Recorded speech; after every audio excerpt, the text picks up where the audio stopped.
So this is 17:07 hours GMT, just coming to 17:07 hours GMT on Sunday, the 19th of June 2022. There has been a break of one day. Saturday, we didn't broadcast. And this is the continuation of the diagnosis of the unethical, immoral, depraved, corrupt, criminally motivated, criminally conducted cabal fronted by Boris Johnson. This is also to update contextually the environmental disaster in parts of the world, but especially in this context, in the context of the Khoodeelaar campaign, the environmental disaster, the flooding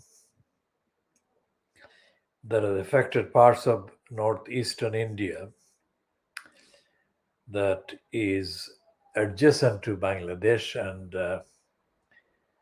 the Sylhet region. Sylhet spelled in English Seelot, S for sugar, S for Sylhet, L for llama, London, O for orange, T for tea, as a tea, cup of tea. Also spelt in the quote, anglicized with Sylhet, Sylhet. Sylhet is the phonetical spelling that I have devised, and it is based on the Sylheti language. Now, in April 1991, the southern region of Bangladesh was affected by severe cyclone. And on the 4th of May 1991, I took a impromptu delegation to the official address of the UK Prime Minister, number 10 Downing Street, with the demand that the UK government makes available sufficient amounts of money and resources and support to help the people of southern Bangladesh as they had been affected, and people and the animals and so on. Following that delegation, the UK government was fronted by John Major, which had made a statement pledging about £4 or £5 million in 1991 to help Bangladesh. Following the delegation that I organized and led to number 10 Downing Street, formal delegation, not into number 10 Downing Street, but at the door front of number 10 Downing Street. Shortly after that event, the John Major fronted government made an announcement raising the commitment of the UK government from 4 or 5 million to 50 million pounds to help Bangladesh. Later in the evening on the 4th of May 1991, the BBC 9 o'clock news, or the BBC main evening news, either 9 o'clock or 10 o'clock, we can check that later whether it was 9 o'clock or 10 o'clock, but it was fronted by then BBC employee, news employee Clarence Mitchell. And the lead item in that bulletin showed our delegation at the number 10 Downing Street. I was accompanied by a collection of about three or four people. The history and the details of that particular delegation and the handwritten note that I had written while waiting to be allowed into the estate of Downing Street in Whitehall. We were waiting in Whitehall for the police to let us in. The handwritten delegation that I handed. Amazing, isn't it, that I was standing in Whitehall and writing by hand a letter to the Prime Minister of the UK at the time. Now, because of the absolutely undeniable prominence given by the BBC news organization to that particular event, which was the kind of priority that it deserved, the UK government, of course, got influenced and got pushed into acting.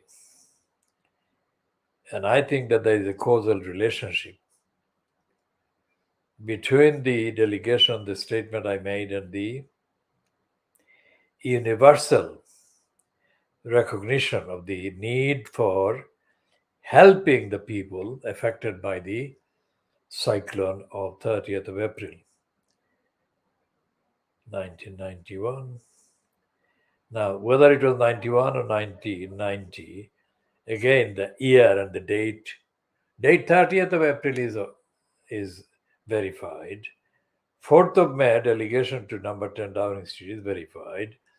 4th of May, news item on the BBC main evening news is verified. The year 90 or 91, I need to check and verify just for the fact of being accurate absolutely.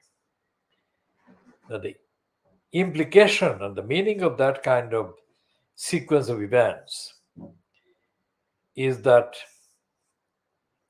it is possible, it is absolutely possible, nationally, internationally, to behave totally constitutionally and ethically and morally, and not resort to any violence in making political demands that are absolutely based on humanitarian needs, urgency, emergency. The United Nations bureaucracy didn't do anything like what I did. So the United Nations bureaucracy is run from various parts of the world, and it costs billions of pounds. And I was based in 15 New Road, London E11HE. I had no bureaucracy and I had no funding for doing anything like what I did, but I did that.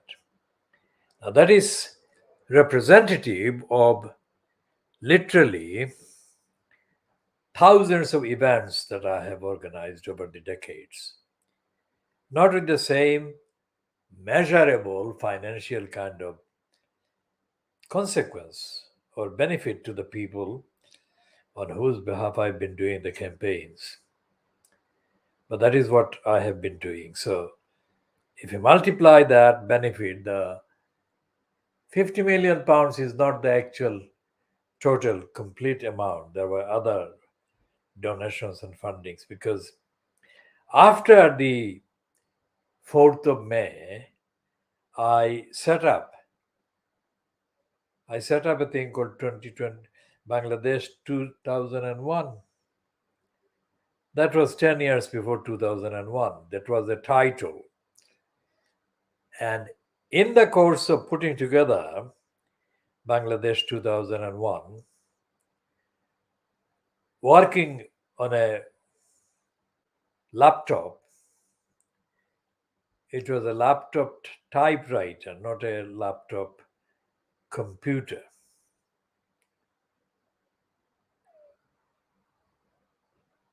and a telephone system and a fax machine attached to the telephone system.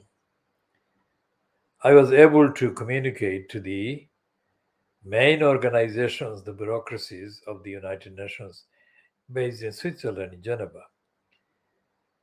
And my efforts to contact, make communications with the then Bangladesh high commissions and embassies based in Western Europe and in North America were not as successful because most of the embassies, Bangladesh embassies and high commissions, were moribund, dysfunctional, ignorant, in complete darkness about the situation in Bangladesh. What I was doing was to take the initiative that was not done by the United Nations, either its agencies or the general bureaucracy, the secretariat itself. I was trying to work out what would be the future way to save people during the period of impending announcement or kind of imminence, the period of imminence of the cyclone or water related disasters that could be foreseen and predicted. So I set out and set up a list of various action programs that the regime in Bangladesh should be putting in place as a permanent basis. One was the warning system that hadn't existed at the time. The warning system should be adequate and adequately broadcast and publicized and made accessible to the people that are most likely to be affected and their lives. And the livestock and animals saved to the highest amount of safety and security. And then I set out the creation of light vessels and smaller than boats that could carry few people to safety, and the machine, there should be machine operated.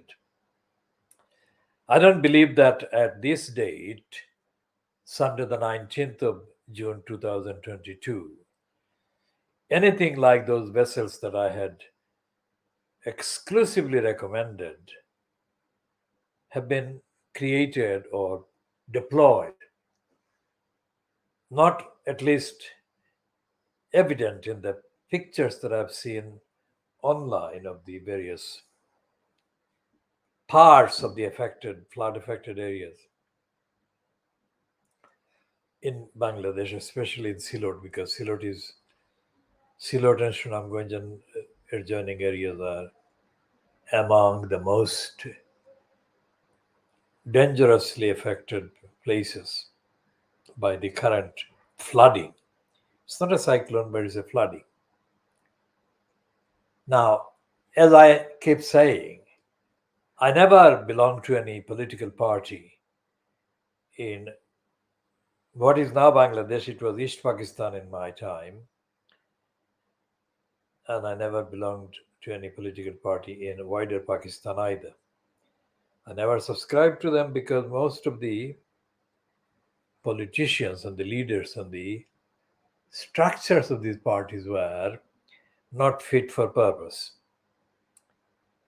And my position has not changed because these political organizations remain not fit for purpose. This is 30 years later, 31 years after the cyclone of 1990 or 91. Let's check the actual date if I can find the date. It's the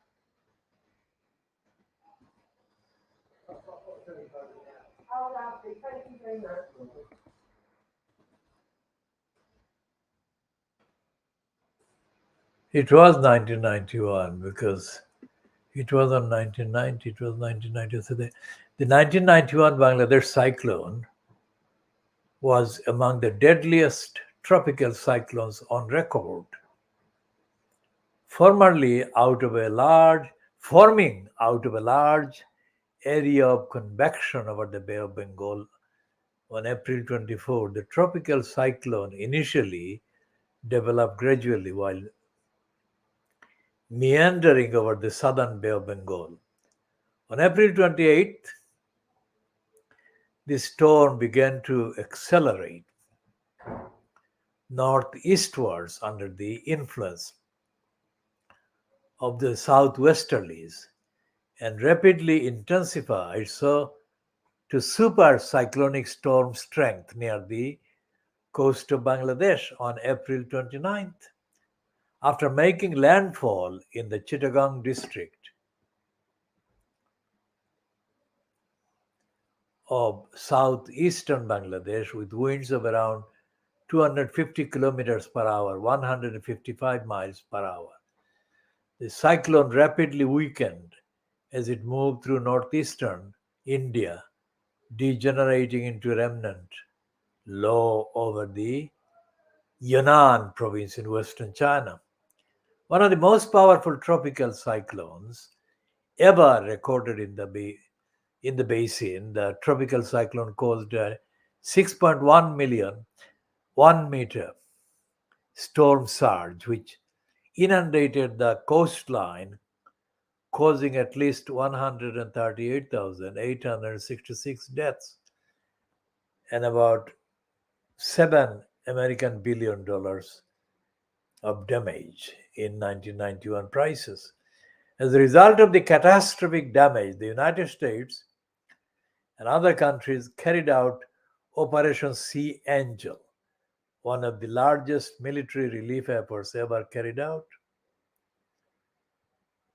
On April 22, 1991, a circulation formed in the southern Bay of Bengal from a persistent area of convection. There is the meteorological history.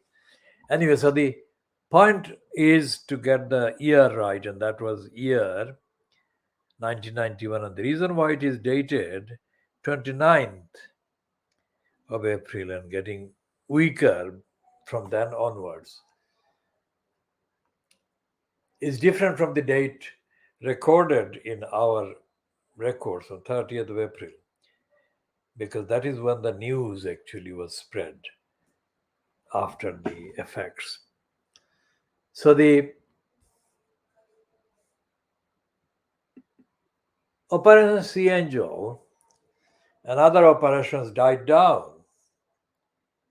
Nobody heard anything about the Operation Sea Angel, either from the USA or from the other parts of the so-called developed countries in the world. Remember, that was 91, that was 10 years before George W. Bush and Tony Blair inflicted the war on Afghanistan. And that is going on even now. And the amount of money that the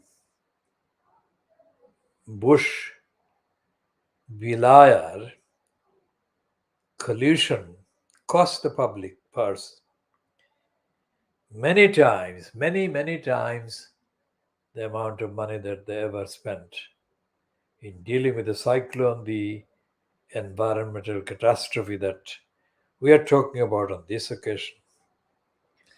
Now, today's news, as run by the Western news outlets about the flood situation in Bangladesh or in eastern, southeastern India, is a small, tiny, small fraction of the actual evidence and the facts that should be carried. Looking at the internet, there is no recognition of the cyclone or the flood by even the likes of the Guardian in Britain, the Washington Post, or the New York Times, or the Le Monde in France, or any of the news organization, news business like AFP or the Associated Press in the USA or the Reuters news organization. And that shows the actual dysfunction of the so called media, the main controlling media businesses, news businesses run right across the world because most of the countries, including the Asian countries and the African countries, depend on the dominance of the AFP, the Associated Press, the Reuters, and similar. The news outlets based in India, especially the main Indian state news organization, PTI, cannot compete and do not have any evidence of wanting to compete with the AFP or the Associated Press or the Reuters because the Indian nationalism takes priority and they actually focus their energy on the Indian state narrative and agenda.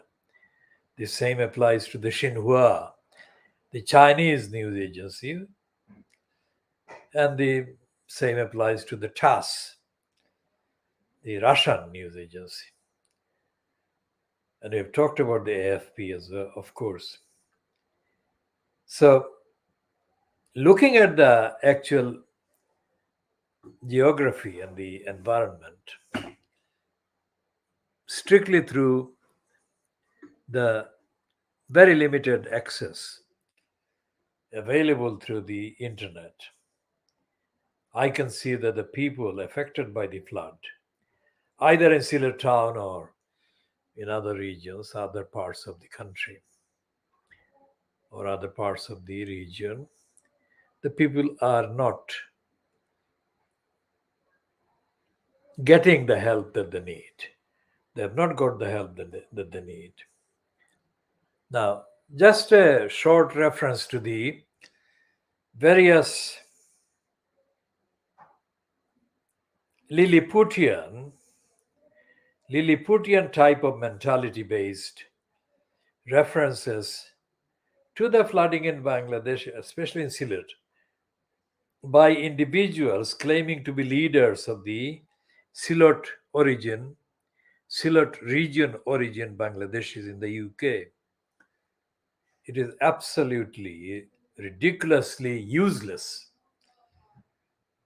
It's the same crowd or similar crowds that appear online as a result of gatherings they hold in some places or without gatherings. And I'll come to the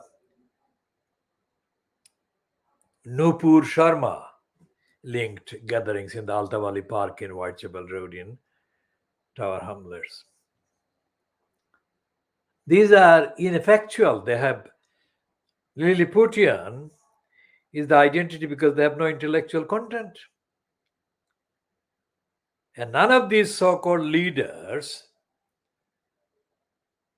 or broadcasters or Facebook account holders or operators appears to have even heard of the delegation that I led on the 4th of May 1991 to number 10 Downing Street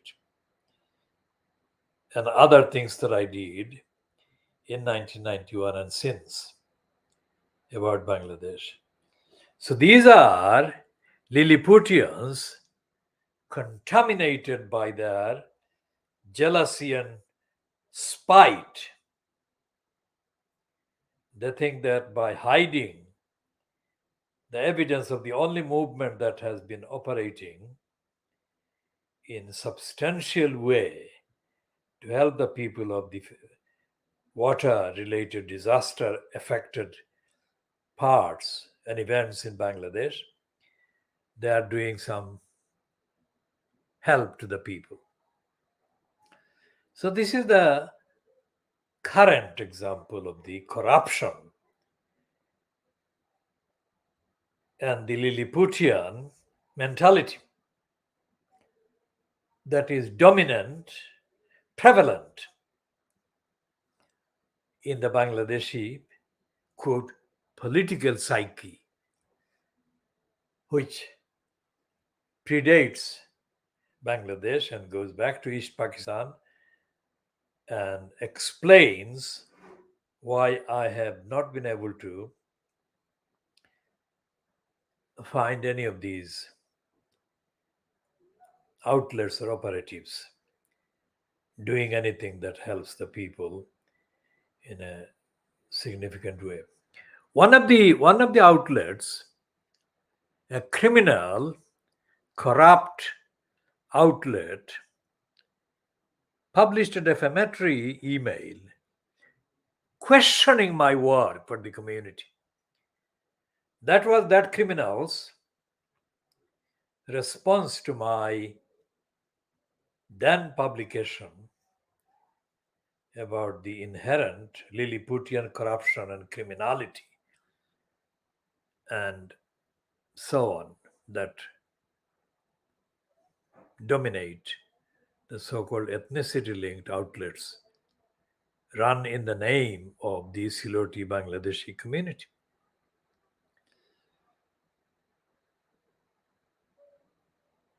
Instead of looking at the evidence, these Lilliputians are more interested in looking for denials, excuses to deny the work. The only campaign that has been doing the main substantial work. And I say this because that is the truth. So, we have, as a movement, another big task on our hands. And we start with this particular edition of the Khoodeelaar television campaign being broadcast online, only on the internet, not on the satellite or terrestrial or cable networks. And that task is to update fundamentally on the program that I started, Bangladesh 2001. I started it in 1991. Now, the publications that I tried to contribute to and use for the publication of my thoughts and ideas were the English language ones, the only English language ones, were being controlled by Rifraf Ali. Arif Ali, I call him Rifraf Ali, and the reason I call him Rifraf Ali is not out of any jealousy about him, but Rifraf, because despite the fact that he got inordinately huge sums of money as bribes by the narcissist Ken Livingstone to promote the images of Ken Livingstone during the main years of Livingstone's regime before the Greater London Council, the GLC, was scrapped by Margaret Thatcher. Despite the fact that Rifraf Ali pretended to be the voice of the Caribbean people, and by extension, the voice of the people of African origin, Rifraf Ali did not understand the opportunity that was available to him to run investigative, comprehensive campaigning, factual, educational, informative, original reports and coverages written by the likes of me. My journalism is unique because I don't write in order to narcissistically promote myself. I write to get the truth where there is no truth available from anywhere else. It would have created a legacy associated with Rifraf Ali, with his real name Arif Ali, that does not exist anywhere among the ethnicity links publications. Now, I have been generous in writing original articles, investigative reports, and literally physically taking them to the offices of these criminals, including Rifraf's Caribbean Times and later Asian Times, and the variously owned West Indian world, which is permanently dead now. And as I said about the origin of the voice that I call the Vice newspaper, the Vice newspaper was sponsored by the racists in order to sabotage, undermine, defeat, divert from my work at the East End News in 1981. And the Vice newspaper was aided by the then apartheid aiding Barclays Bank. And they chose an ethnic surrogate called Val McCalla. And the racist that did that was a racist called Mike Jemshit. Mike Jemshit was based in Wapping in Tower Hamlets, and Mike Jemshit was absolutely unable to answer my questions and my challenges. So Mike Jemshit, along with two or three South African women, white South African women who had just arrived in the UK, colluded with a CPGB racist woman, Zelda Curtis, and they contrived a diversion in the form of a page in the East End News at the time, and that is what they degenerated into the Voice, as fronted by Val McCullough, who was not a journalist, who was not an investigator, who was not a campaigner of any description whatsoever. And the Val McCullough was given kind of surrogate roles by aligning the other two. One is Robert Govenda, who came from South Africa, is an Indian from South Africa, and Alex Pascal. Now, these people, all of them, Alex Pascal, Robert Govenda, on their records are ethnic surrogates. I mean, Robert Govinder began promisingly, sometimes, writing about the various corruption and abuse by various ethnicity linked titles. But Govinder didn't sustain that commentary.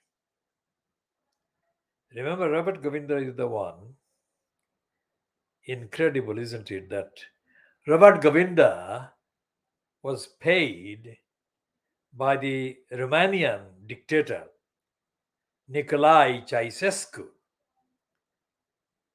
to write hagiographies, write narcissistic promotional quote books for Ceausescu. And Robert Govinder was also a motoring correspondent. So, in that capacity, he used to have access to new brands of cars. I don't drive. I don't want to learn to drive for environmental and social reasons. So sometimes I take lifts, very rarely, but every time I take a lift, it is with extreme reluctance. So one time in Brick Lane, Robert Govinder offered me a lift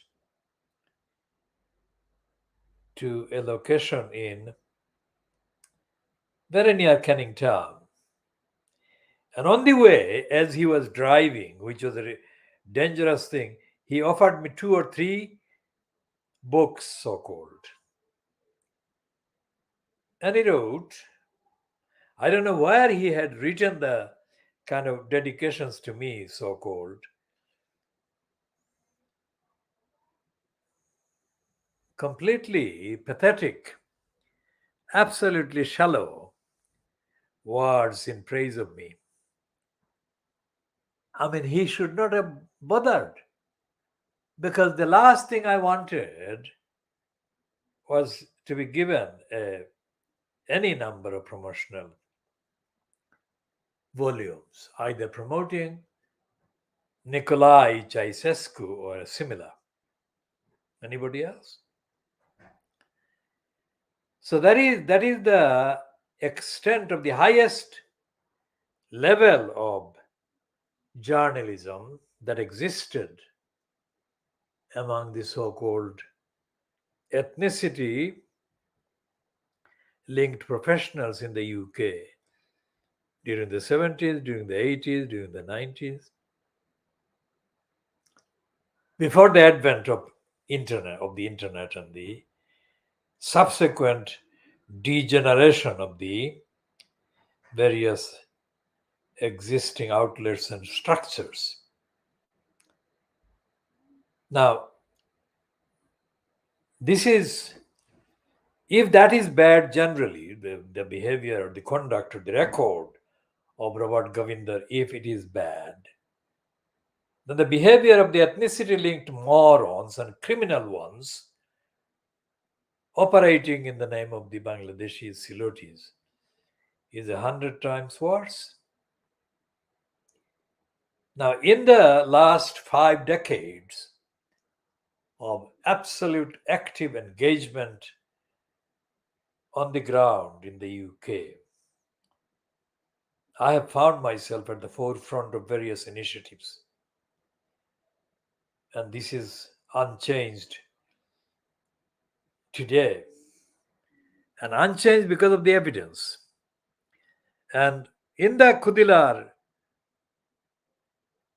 online posts that I edit and post every single day around the clock,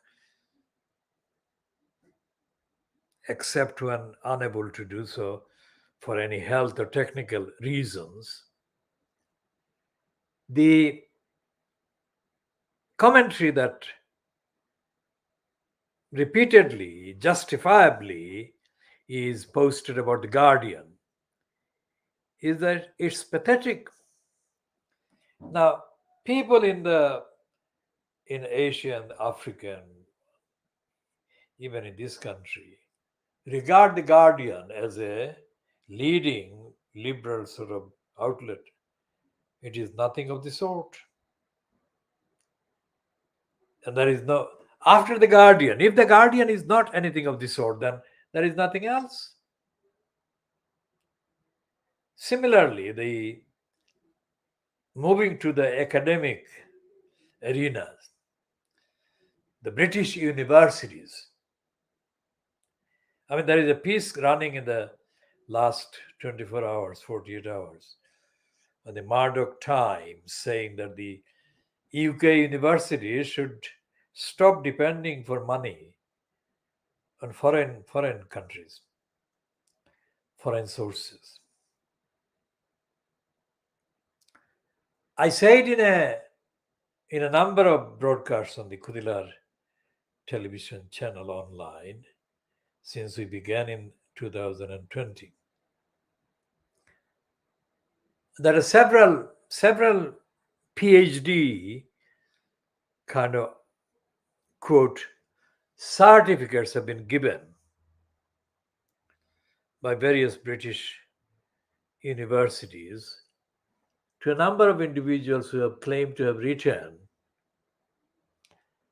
PhD thesis in the name of the London Borough of Tower Hamlets. And what they do, what they have done, almost exclusively without any real kind of difference between them or among them, they have written exclusively about the Siloti origin people. The Siloti origin includes the people from Sylhet, today's Sylhet region, Shunamganj, Molbi Bazar, and Hobiganj. Now, these PhD theses are nothing of the sort, nothing of intellectual substance, let alone origin. These are Lilliputian kind of theses. So, where do the people who are covered or represented in the numerical, contextual sense get correct information or correct representation? That is why the campaign that I run, the campaigns that I run, the movement that I run, the movements that I've organized have become of necessity unavoidable. And I was thinking earlier today, Sunday, the 19th of June 2022, and looking at, because I have stopped buying the Fleet Street newspapers after 7 decades, I have stopped physically buying Fleet Street newspapers. I mean, 7 decades, 6 decades here, and 7 decades before I came here. So including other papers, including the papers in Asia. And I have stopped buying the physical copies of the newspapers because there is nothing, there is no potential left. There is no potential left, there is nothing of the truth being told in the papers. So going back to the Guardian, as I mentioned earlier in this paragraph, let's say, the Guardian's approach is so shallow and so artificial that it must be a part of the brainwashing that is going on right across society. Brainwashing that allows people like the Little Englanders, the gullibles, to keep treating Boris Johnson as, quote, someone that deserves their support electorally. I was talking earlier with somebody, a former employee in the Deutsche Bank in the 30 years ago or so,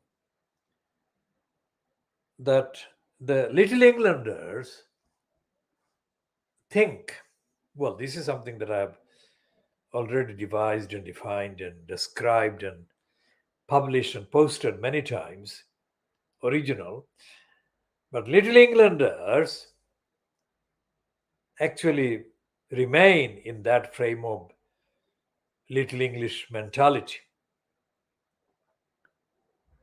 because they have been brainwashed into thinking and believing that England is bigger, physically, literally bigger than the rest of the world.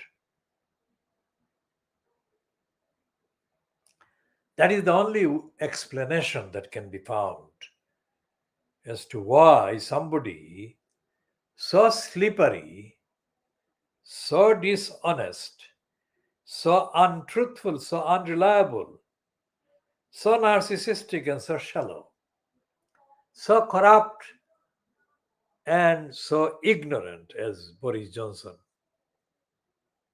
still gets more than 200 conservative MPs' votes. Saturday's demonstration in central London, it probably had a rally opposite the Palace of Westminster on the eastern or southern side bank of the River Thames, not far from the former county hall, because of the picture that has been published by the Guardian online. It was about supposedly about the cost of living crisis.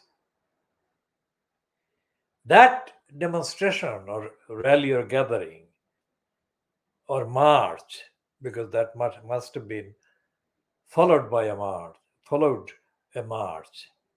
The gathering must have followed a march starting somewhere else. Now that has been a very rare event. People actually coming out on the street and demonstrating.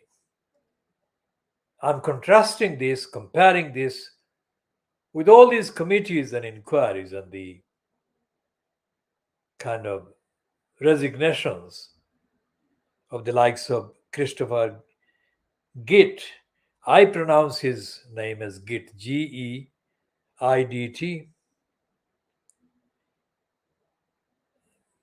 Sue Gray, Christopher Gitt, and many other advisors, so called, that Boris Johnson can completely lie about and lie on and lie through and lie with. Because all these investigations and inquiries and probes are totally farcical, totally absolute to the Lilliputian kind of standard. They don't contain any truth, any evidence. And the Guardian knows that, or the people who write the quote think pieces or the make the editorial decisions should or ought to know about what is going on, but they never publish. Reading the Guardian is not the same as getting the facts of what is going on every 24 hours.